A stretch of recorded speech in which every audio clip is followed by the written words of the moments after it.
No quites de mi boca tu palabra. Vamos a hablar bajo ese título, la palabra del Señor hoy. Continuamos disfrutando lo que Dios tiene para nosotros, y este Salmo 119, que es tan abundante en expresiones y afirmaciones acerca de lo que es la palabra de Dios para nosotros. Recordemos que es a través de la palabra que Dios hace las cosas. Y esta ocasión, el clamor del salmista es: no quites de mi boca tu palabra. Definitivamente, cuando hablamos de esto, tenemos que ir inmediatamente a nuestro pensamiento. ¿Por qué? Porque nadie puede hablar algo que no piense. Las palabras son sencillamente la expresión de nuestro pensamiento. O sea que antes de que uno hable, lo dice la palabra de Dios, dice: antes que las palabras estén en mi boca, tú ya las sabes todas, oh Dios. ¿Qué quiere decir? Antes que la palabra salga de nuestros labios, ya debe estar en nuestro corazón. Por eso es que es tan importante lo que uno piensa.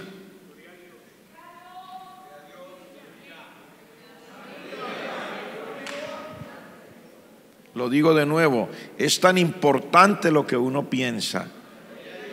Dios siempre quiere que pensemos de acuerdo a su voluntad y a su palabra, porque eso que uno piensa es lo que finalmente será expresado en cualquiera que sea las circunstancias, sea pensamientos positivos o pensamientos negativos. Entonces, cuando yo encuentro que aquí dice: no quites de mi boca tus palabras, inmediatamente entonces tenemos que ir a nuestro pensamiento. Si la palabra no va a ser quitada de mi boca, entonces definitivamente tengo que tener primero la palabra en mi corazón.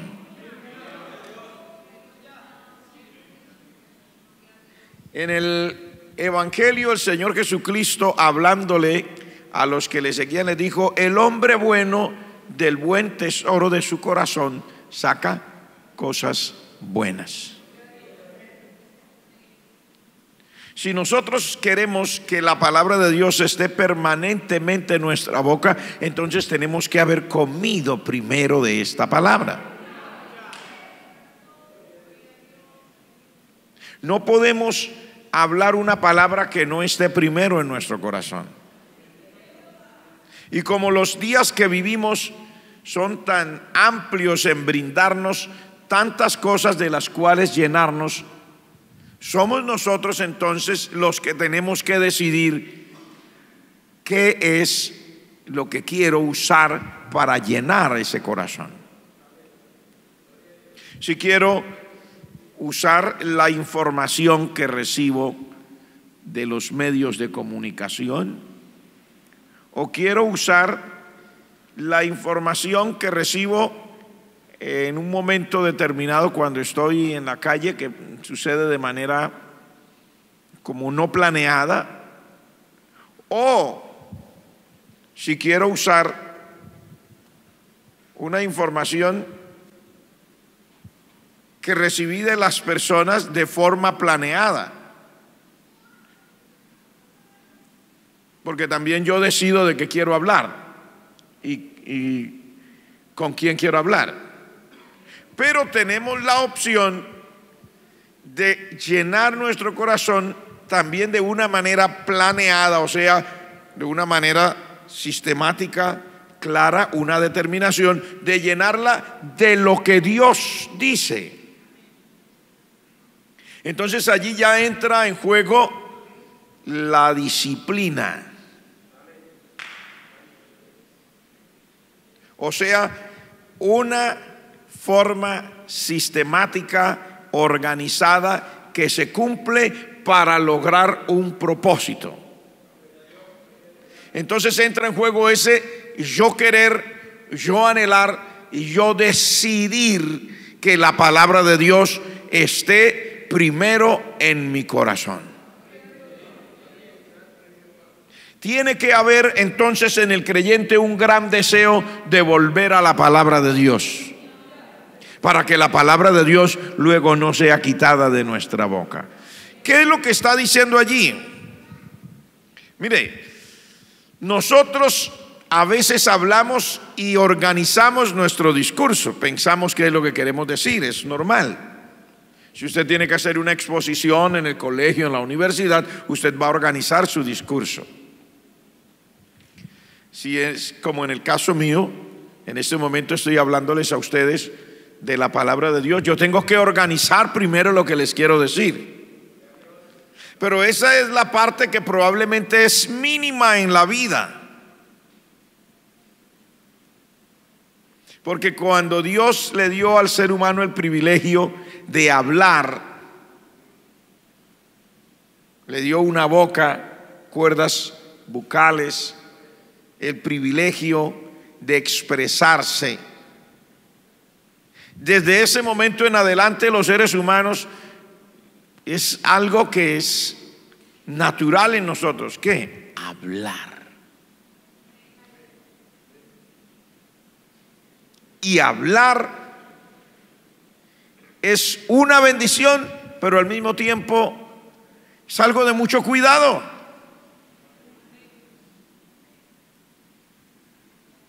Porque si yo hablo lo que es, lo que necesito, lo que conviene, lo que me sirve, soy edificado, soy ayudado, soy guardado.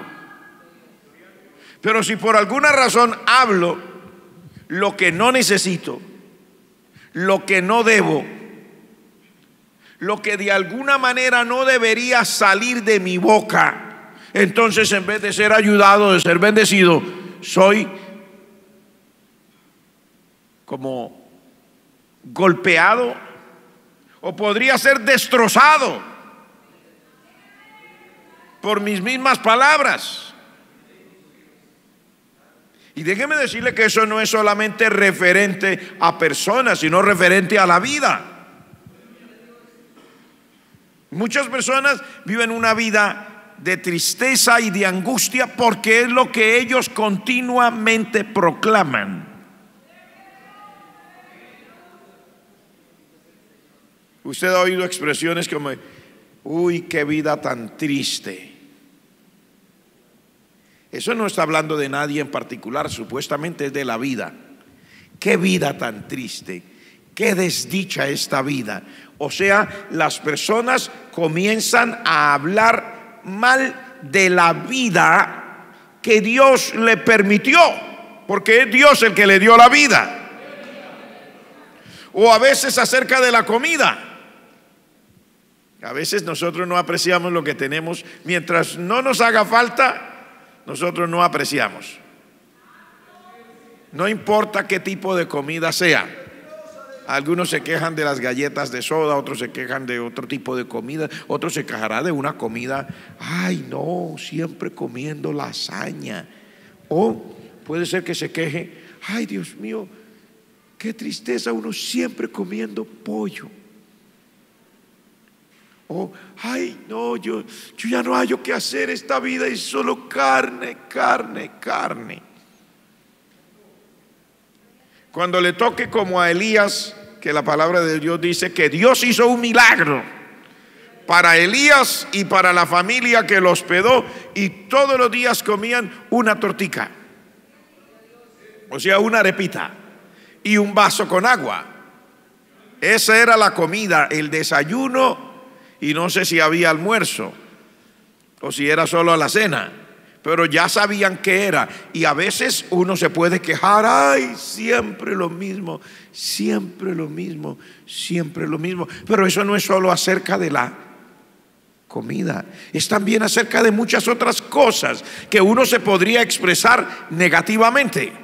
Entonces, ¿qué pasa? La vida se va convirtiendo en una carga y en un problema.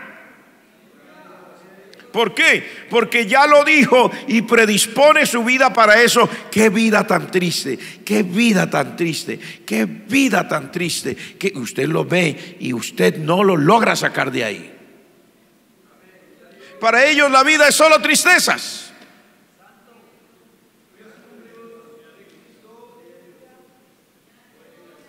Y eso le va llevando a una situación. Usted ve cómo las personas vivimos hoy día. Muchísimas personas sufrimos de algo que le llaman estrés, depresión, angustias, unas preocupaciones enormes. Y dicen los médicos que eso le daña todo, le daña el sistema digestivo, le daña, bueno, la gente lo llega a convertir en una enfermedad que dicen que es los nervios. Y todo esto afecta a una cantidad inmensa de personas.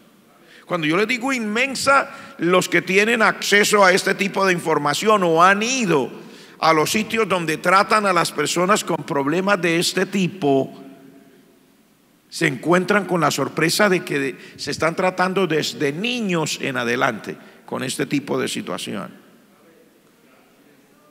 Antes uno suponía que esto afectaría a las personas de una edad adulta ya de 40 años en adelante. Hoy día usted va a encontrar niños, adolescentes, jóvenes y personas de cualquier edad que están angustiados por la misma circunstancia, pero los médicos no encuentran qué arreglar en ellos. Solamente les dan unos determinados tipos de medicina para calmarles. A veces no puede dormir, entonces el médico le va a dar una medicina que lo ponga dormido completamente. Como que lo saque de su capacidad natural, para que la persona no piense. ¿Y qué es lo que piensa? No sé, pero usted ve que la vida es angustiosa para estas personas, y eso no es elegante para nada. Ni estamos diciendo esto que nos estemos de ninguna manera burlando de nadie. No, estoy explicándole, mire lo que sucede. Hay personas que decimos que la vida es triste porque no hay trabajo, porque los países están en la miseria, porque están en la ruina, porque están en desgracia, porque el mundo se volvió malo, malo, malo, malo, malo, malo.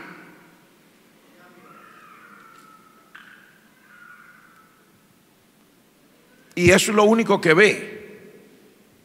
Pero deberían venir a un culto como el de esta mañana o en esta tarde para que se dé cuenta que hay cosas buenas, buenas, buenas, buenas. Que todo no es tan triste como se dice. Que usted puede llegar a la casa de Dios y puede cantar.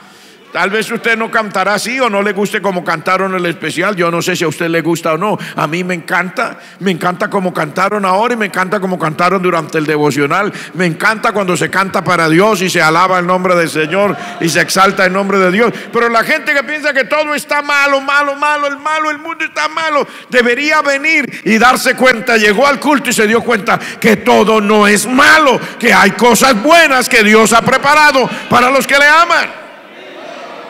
Sí las hay. Sí las hay. Y por cierto que muy buenas, porque el Señor cambia. Aquí hay testimonios que el Señor cambia, que el Señor transforma, que el Señor liberta, que el Señor rompe cadenas. Eso es muy bueno. O hay testimonios de personas que estaban en angustias así, por ejemplo, sufrían de esa misma depresión o cosas así, y que hoy día se da cuenta, no, el Señor me ha libertado, yo ya no necesito todo lo que necesitaba antes. Antes era una pastilla para dormirme, otra pastilla para despertarme, una pastilla para caminar, otra pastilla para sentarme, una pastilla para comer y otra pastilla para digerir la comida. Estaba tan afectado. No nos estamos burlando, esa es la vida de muchas personas. Pero cuando viene y se da cuenta que el Señor liberta y que el Señor le da la paz de acostarse, dormir, de levantarse y saber que hay un Dios grande, un Dios maravilloso, un Dios que extiende su mano, eso lo inspira. Entonces estas personas deberían venir, pero ¿por qué no está a su alcance? ¿Por qué la persona, y lo que estamos diciendo suena bien y es magnífico y es un remedio excelente, pero ¿por qué la persona no puede vivir eso? Porque no está esa palabra de Dios en su boca. Lo que está en su boca es lo que hay en su corazón. ¿Cuál? La tristeza. La vida es triste. Es un mal de nuestros días. Nadie me ama. Las esposas piensan que el esposo no las ama y se la pasan diciendo: mi esposo no me ama, yo me casé con él, pero qué desdicha, mi esposa no me ama. Los esposos dicen: mi esposa no me ama, yo me casé con ella, hay un ilusionado, pero no, ella no me ama. Los hijos dicen: mi papá no me ama. Las mamás o los papás dicen: mis hijos no me aman.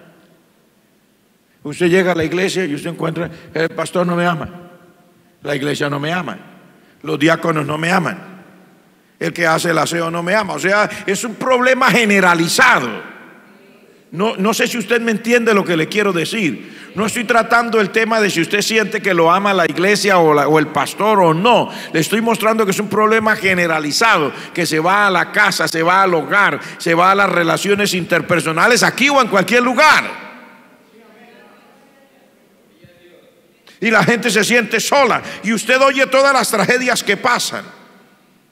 Salen en las noticias internacionales, hay balaceras en los colegios, mueren niños, mueren adultos. ¿Quiénes? Cuando investigan, ¿quiénes?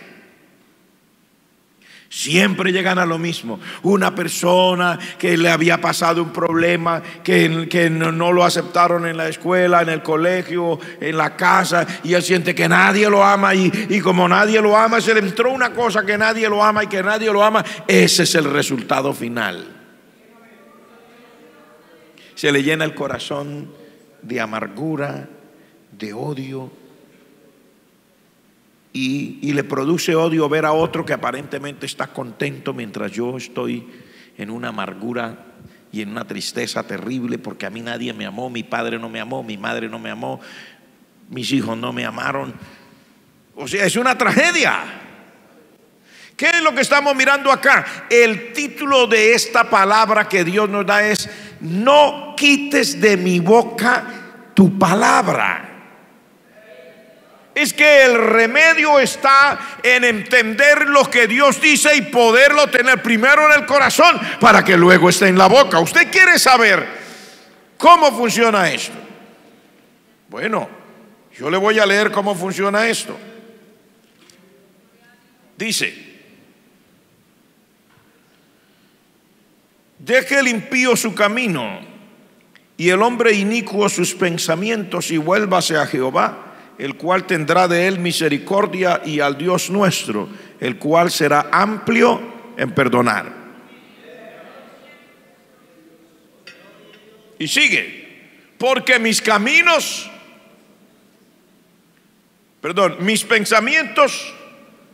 no son vuestros pensamientos. Mire qué cosa. Esto ya lo hemos hablado antes, pero Dios quiere que esto lo volvamos a hablar, porque esta es una situación recurrente en la sociedad. Y usted es parte de la sociedad. Usted no solamente es parte de la iglesia, también es parte de una sociedad. Usted no solamente recibe lo que oye en la iglesia cuando viene una vez cada 2 días o 2 veces el domingo. Usted está expuesto a lo que oye todos los días. Cuando se levanta comienza a oír cosas, hasta que se acuesta está oyendo cosas, está leyendo cosas. ¿Qué es lo que Dios dice aquí? Dios le dice: mire, mis pensamientos no son los de ustedes. O sea, el pensamiento de Dios no es ese pensamiento del ser humano, que esto no sirve, que esto no funciona, que a mí nadie me ama, que yo nací como un estorbo, que este mundo está fracasado. Esos son los pensamientos del ser humano. Dios dice: mis pensamientos no son los pensamientos de ustedes. Porque de hecho sí, el mundo tiene muchos problemas. Usted es consciente que los tiene, nadie está negando que el mundo tiene muchos problemas. Pero Dios dice: yo he venido para que tengan vida y para que la tengan en abundancia.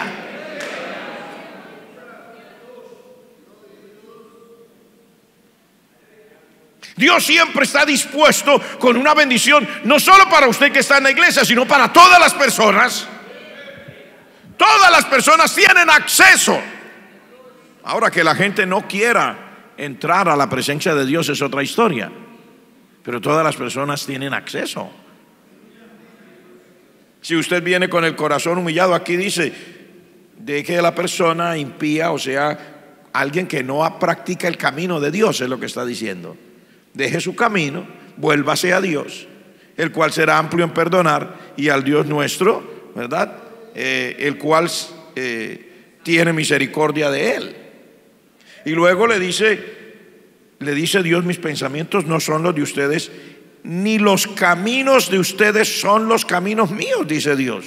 Y explica y dice la diferencia. Mire cómo pone la diferencia. Dice: porque como son más altos los cielos que la tierra, así mis caminos son más altos que los caminos de ustedes. Y dice: así mis pensamientos son más altos que los de ustedes. Usted lea, por ejemplo, el Padre Nuestro y usted verá la diferencia. Oiga a las personas hablar y usted verá que la reacción es la misma. Esta vida no se puede vivir. ¿Qué queremos decir? Bueno, los impuestos son altos. Sí, son altos. ¿Usted puede negar que los impuestos son altos? No, yo no puedo negarlo. ¿Los impuestos son altos? Usted y yo tenemos que pagar el 19% por la camisa que vamos a comprar para ponernos. ¿Eso es alto? Sí, es alto. Y si entra a un restaurante, tiene que pagar también un impuesto por el derecho a comprar esa pequeña hamburguesa que le gusta al que le gusta la hamburguesa, etcétera. Tiene que pagar un impuesto por haber, y tiene una casa, y luego tendrá que pagar el impuesto, el derecho. Tiene que pagarle al Estado el derecho a tener una casa, para que el Estado pueda funcionar.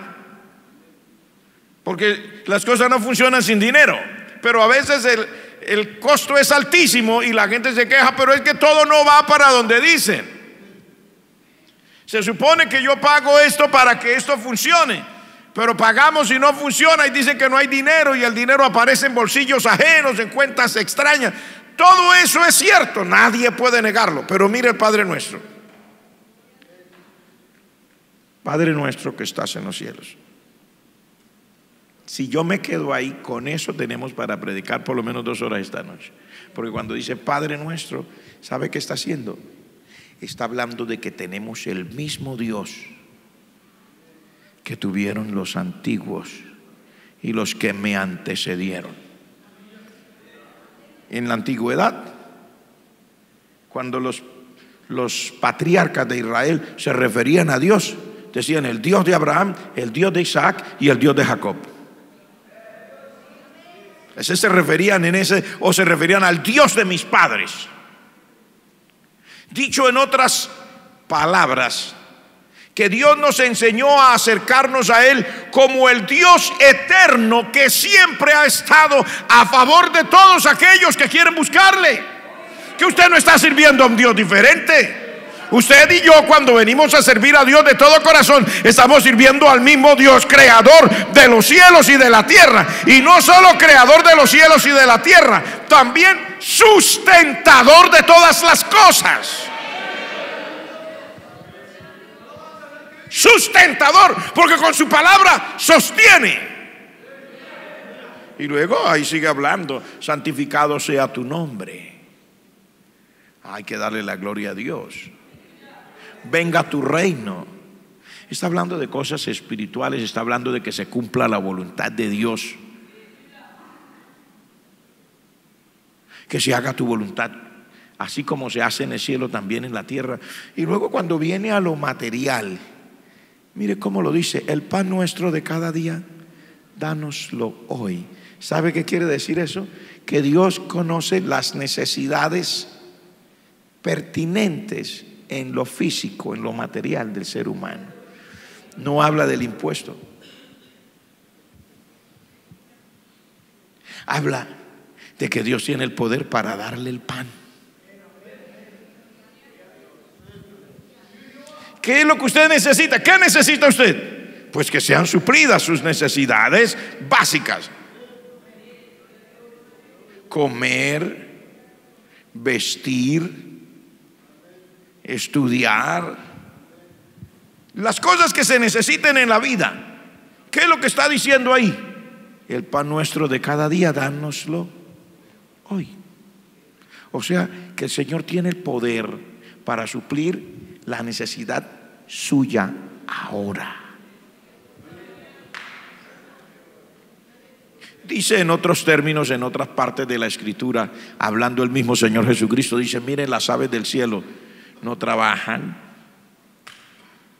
no recogen en graneros, o sea, ellas no van a sembrar. Usted no ve a los pajarillos del campo con azadón allá trabajando en el campo, sembrando la semillita. Yo no sé qué tipo de semilla comerán. Algunos pajarillos comen una semillita que en unas partes le llaman sorgo, en otras le llaman millo, como sea. Algunos pajarillos comen banano, otros comen frutas. Y usted no ve ninguna banda de pajarillos con mini asadones y mini hoces y mini cosas, ellas trabajando ya en pequeña erita para ellas, porque ay, nosotros vamos a hacer aquí.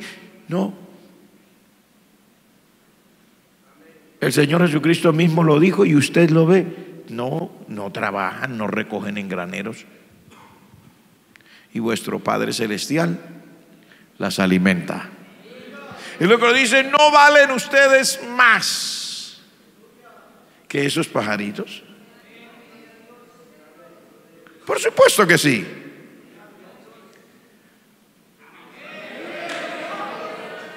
¿Qué es lo que Dios nos está diciendo?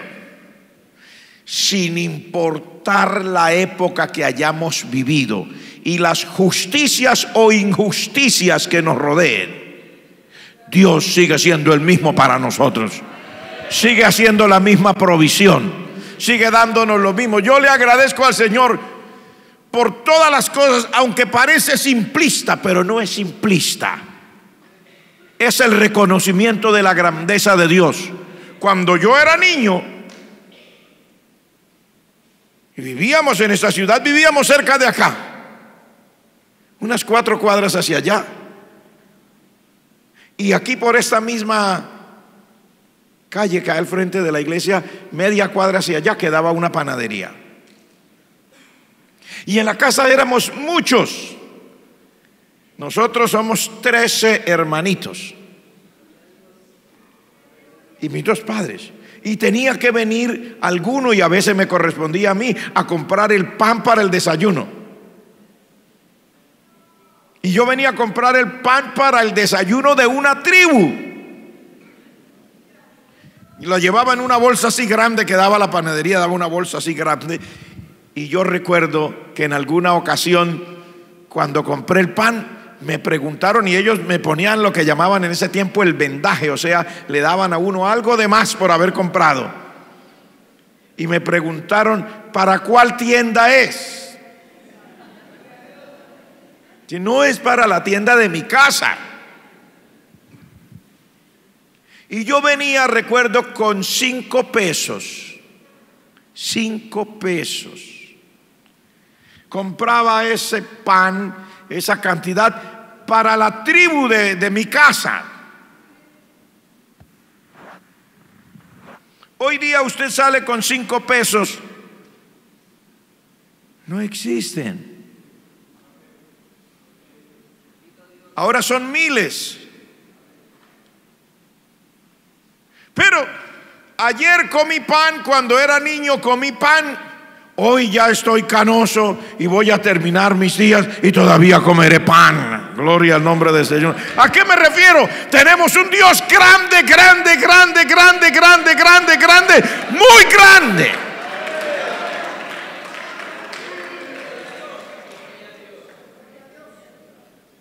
Muy grande. Por eso dice en ese salmo: no quites de mi boca tus palabras. las palabras de tu verdad, porque lo que lo va a sacar a usted adelante aquí no es el estado de la economía. Lo que lo va a sacar adelante no es que los legisladores legislan bien. En ninguna parte del mundo hemos encontrado que haya un gobierno perfecto. Sin embargo, tenemos algo seguro: es que el Dios al que le servimos nos sacará adelante y nos ayudará a terminar nuestra carrera. Nos ayudará hasta el final.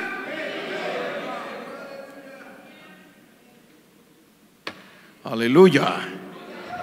No quites de mi boca tus palabras, dice aquí, porque como desciende de los cielos la lluvia y la nieve y no vuelve allá. Explica el proceso, dice: la lluvia y la nieve caen, no se regresan así, cumplen un ciclo. Dice: riega la tierra, la hace germinar y producir,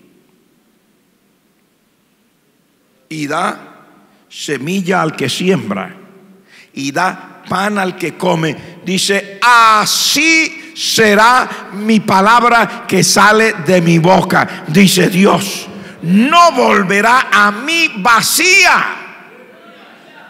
Oiga eso, lo importante que es la palabra de Dios en nosotros. Dice: porque así será mi palabra, dice Dios, la palabra de Él, que dice: la palabra mía que sale de mi boca no volverá a mí vacía. ¿Qué quiere decir? No volverá a mí sin resultados, sino que dice: hará lo que yo quiero y será prosperada en aquello para lo que la envié. ¿Qué está diciendo Dios? Él sigue siendo el mismo, sin importar cómo hayan cambiado las cosas alrededor suyo. Él sigue siendo Dios en el oriente y sigue siendo Dios en el occidente. Sigue siendo Dios en el norte, sigue siendo Dios en el sur. Cuando uno paga alquiler o arriendo, es como doloroso. Me dijo alguien así en esos términos: pastor, cuando uno paga arriendo, como que el mes corre más rápido, me dijo. Es el afán que le produce a las personas contar los días y saber que tienen que pagar, y que van a pedirle y le van a exigir: tiene que pagar. Y a veces uno sueña con cosas, ¿verdad? Ay, yo quisiera tener mi casita propia para no tener que pagar el arriendo. Pero encuentra uno a las personas protestando porque dice: ya tengo la casa propia, ahora ¿cómo pago el impuesto?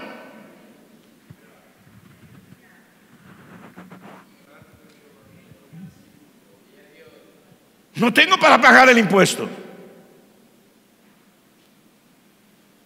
El que tiene que tomar bus, igual dice: ay, como yo veo, ay, yo tuviera un carrito propio. Cuando lo tiene, dice: ay, como yo hago para comprar todo lo que necesita, ponerle el combustible, cambiar los aceites, poner llantas nuevas, y luego pagarle al Estado el impuesto por el derecho a tener el carrito, y pagar también un seguro para que el carrito pueda andar, y pagar esto y pagar aquello. Ay, Dios mío. Dese usted cuenta que la realidad de nuestra vida es que necesitamos que Dios esté con nosotros.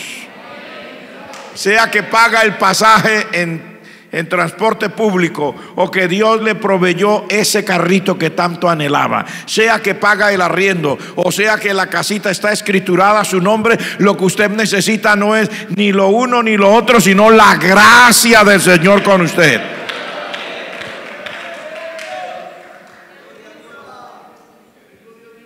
Si la gracia de Dios está con usted, usted tendrá la casita propia, y Dios pues si le dio la casa, no le va a dar para pagar el impuesto.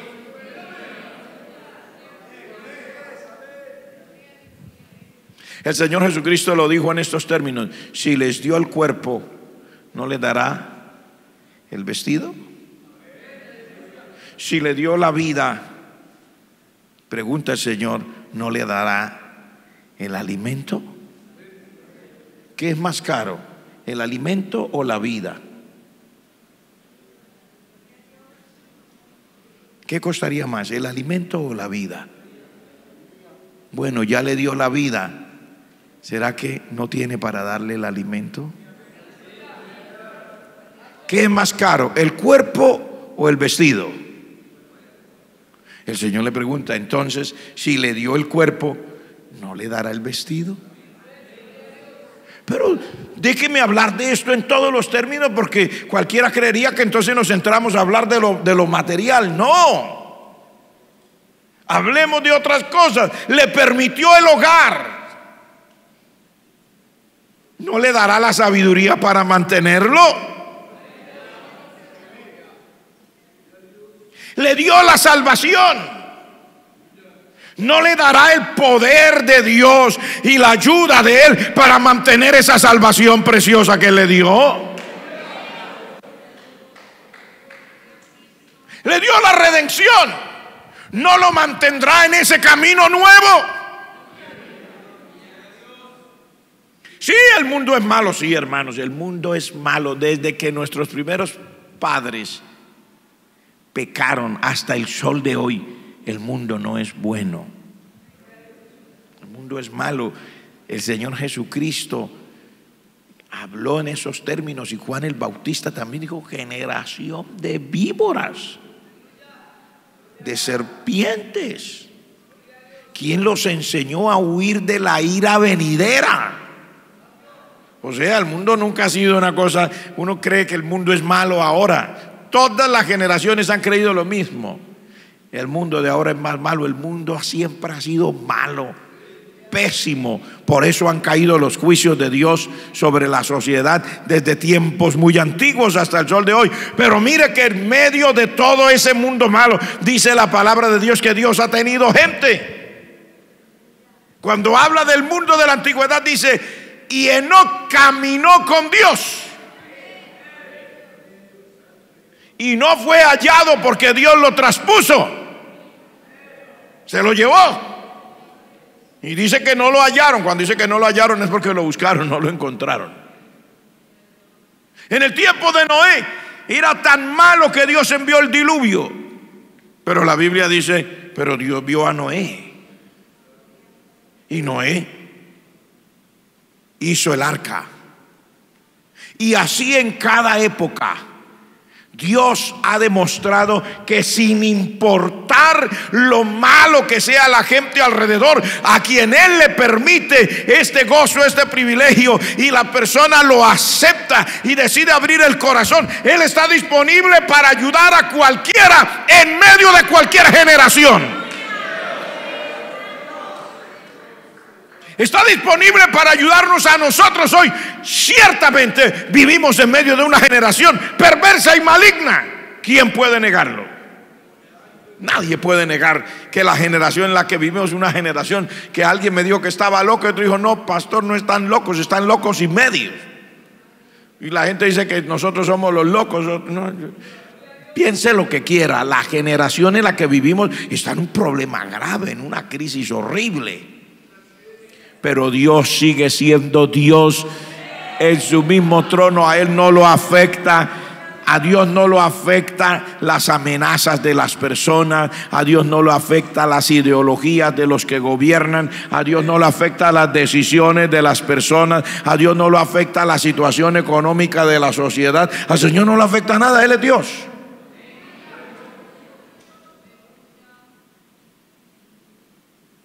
Pero aquí nos dice: Dios mío, no quites de mi boca tus palabras. Usted sabe que si nosotros podemos tener la palabra de Dios en nuestra boca, nuestra vida será totalmente diferente.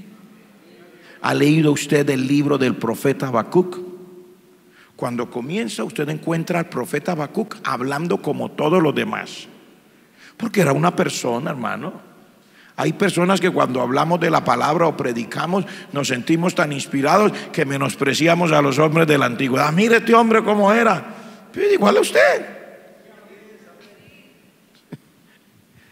Y yo, ¿cómo era? Pues igual a usted. ¿O usted cree que usted es mejor que Habacuc?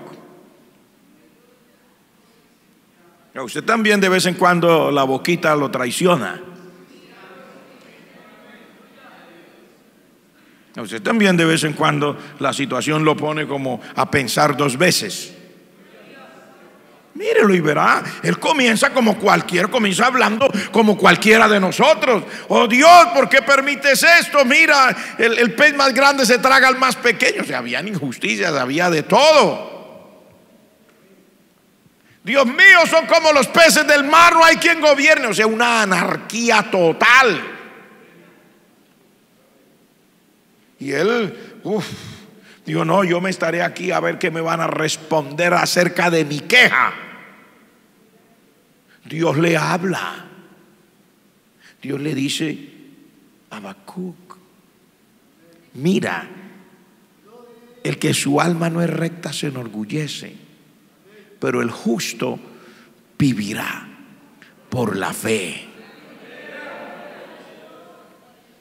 Cuando Habacuc oye esas palabras, usted encuentra a este hombre de Dios diciendo, Jehová está en su santo templo, calle delante de él toda la tierra. O sea, mejor no hablemos, dice, mejor vámonos a la palabra. Y comienza a decir, oh Jehová, he oído tu palabra y temí. Oh Jehová, aviva tu obra en medio de los tiempos. Oh Dios mío, en medio de los tiempos hazla conocer. Oh Jehová, en medio de la ira acuérdate de la misericordia. Y comienza a hablar de lo que es Dios y no de lo que ve a su alrededor, porque el problema para nosotros es que miramos a los lados. Usted mira a los lados, usted y yo y Habacuc y cualquiera se siente mal. Eso le pasó a Habacuc, le pasó al profeta Elías. A cualquiera le pasa, hermanos. Personas, hombres de Dios, que en su momento miraron como usted y yo miramos. Pero cuando ya el hombre de Dios entra en toda esa tónica y comienza a hablar y ya a mirar hacia allá y a poner la palabra de Dios en su boca, de repente este hombre de Dios dice, aunque no hayan vacas en los corrales, aunque no hayan ovejas en las majadas, aunque la higuera no florezca, aunque las vides no den fruto, aunque los labrados no den mantenimiento, aunque yo me alegraré en Jehová. Jehová el Señor es mi fortaleza y en mis alturas me hace andar. ¿Se da cuenta la diferencia cuando la palabra de Dios está en la boca de una persona? Lo que nosotros necesitamos para vivir en medio de las crisis actuales, nadie está negando, señores. Yo se lo digo con sinceridad, nadie está negando que vivimos en un mundo en crisis. Vivimos en un mundo en crisis. Yo no estoy negándole que vivimos en un mundo en crisis. Le estoy diciendo que en medio de un mundo en crisis, Dios es un Dios que está fuera de la crisis. Nosotros no vivimos por el mundo, vivimos en el Señor y el Señor está fuera de la crisis. Él no está en crisis. Dios no está en crisis. Dios libra y salva y hace señales y maravillas en medio de las crisis. Y lo pone a vivir a usted. Cuando usted va por la palabra, lo pone a vivir a usted, que a usted le parece. Y la gente dice, es tan raro, es como que viviera en otro mundo.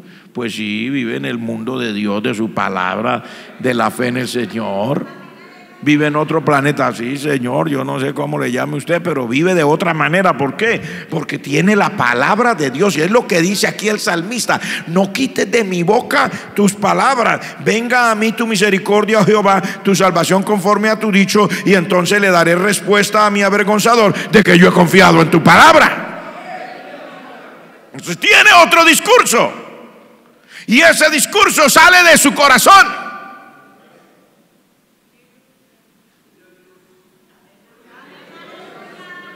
Dice aquí Guardaré tu ley siempre, para siempre y eternamente, y andaré en libertad porque busqué tus mandamientos. Mire, es interesante que usted mire la palabra de Dios, porque es asombrosa la libertad con la que puede vivir alguien que la palabra de Dios se convierte en parte de su vida. Es asombrosa la libertad con que puede vivir esa persona en medio del resto de la sociedad. La gente lo mira, algunos lo malinterpretan, otros lo acusarán, pero vive diferente. ¿Cuál es la diferencia? Vive en las manos del Señor, en la presencia de Dios, por la palabra de Dios, en una libertad que el resto de la gente no conoce. Libre de este mundo. No quiero decir que no tenga momentos difíciles. Tiene momentos difíciles, pero cuando sale a relucir esa palabra que está por dentro de su corazón, hermano, tiene la libertad, tiene la confianza, tiene la seguridad. No se va a descarriar. ¿Por qué no se va a descarriar? Porque el Señor es su Señor. ¿Por qué va a vivir bien? Porque va a vivir con el gozo del Señor. Porque el Señor es su fortaleza. ¿Por qué no lo va a doblegar todas las cosas que a su alrededor? Si alguna persona o personas o leyes o lo que sea quisieran doblegarlo, ¿por qué no se va a sentir doblegado? Porque el Señor está por encima de todas las personas y por encima de todas las cosas. Él va a tener una libertad tremenda, hermano. Y también, si fuéramos a hablar de la vida física, de la vida material, igual. Me encanta el profeta Elías, me encanta el profeta Eliseo. Tenían la palabra de Dios en la boca. Cuando todo el mundo se estaba muriendo de hambre, tanto el uno como el otro, Elías dijo: así ha dicho Jehová, esta harina de esta tinaja no se va a acabar, este aceite que está aquí en esta botellita no se va a acabar. Y Dios hizo el milagro. Eliseo le dijo al siervo de él: pon estos panes delante de la gente para que coman. Y el siervo le dijo: pero mi señor, ¿cómo voy a poner estos panes? Los que están allá afuera son 100. Hay 6 pancitos aquí. Así dice Jehová: comerán, se saciarán y sobrará. Sírveles. Les sirvió, comieron, se saciaron y sobró. En cualquier área que usted quiera, la palabra de Dios siempre será la bendición que usted necesita en su vida. Iglesia de Jesucristo, hay que volver a la palabra de Dios. Hermano que está angustiado, hay que volver a la palabra de Dios. Ore con el salmista, dígale: Señor, no quites de mi boca tu palabra. Permite que tu palabra llene mi corazón y salga todos los días de mi boca, sin importar lo que vea, sin importar lo que sienta, que tu palabra esté en mi boca todos los días. Quiero orar, porque si nos quedamos, esto da para largo. Esto da para largo, porque la verdad es que la palabra de Dios es nuestra bendición. Es un regalo preciosísimo que el Señor nos ha dado, su palabra. Hermano, su palabra es palabra creativa. Por su palabra el centurión dijo: di la palabra y mi criado sanará. Dio la palabra, se sanó el criado. O sea, hay tantas cosas, hermano.